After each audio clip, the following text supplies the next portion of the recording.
Yesterday, the House Agriculture Committee marked up our portion of the One Big Beautiful Bill to deliver on the mandate the country gave us on November 5, 2024. In total, we saved American taxpayers more than $295 billion and made long overdue investments to support the farmers, ranchers, and agriculture producers in the Big First and all over rural America.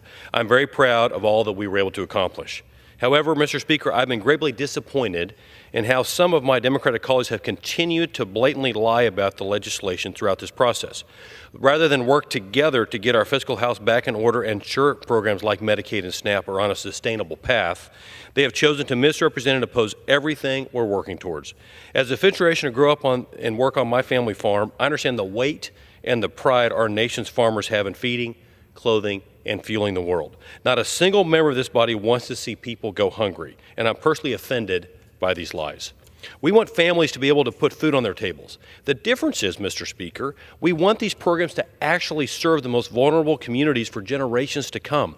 The single mom taking care of kids too young to be in school, the disabled, the elderly, not the person who wants the government to foot their bill while they sit at home. Why would we willingly jeopardize the benefits of vulnerable Americans for someone who's perfectly capable of making an honest income but just isn't willing to join the workforce? These programs were meant to be a bridge to a better life.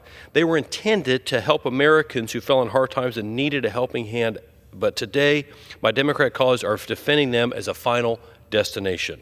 That's not right, Mr. Speaker, and it's anti-American. Even former President Biden once said, quote, "The culture of welfare must be replaced with the culture of work.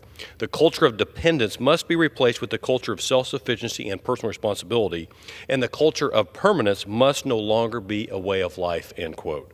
This used to be a bipartisan agreement we could all rally around. I sincerely ask my Democratic colleagues, what has changed?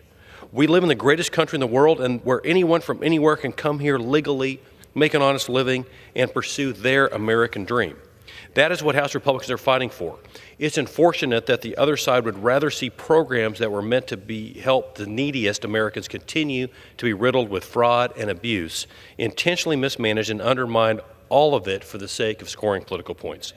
House Republicans are committed to ensuring our programs help the most vulnerable Americans, slashing wasteful, fraudulent, and abusive spending, and preventing American families from seeing a $2,200 tax increase next January.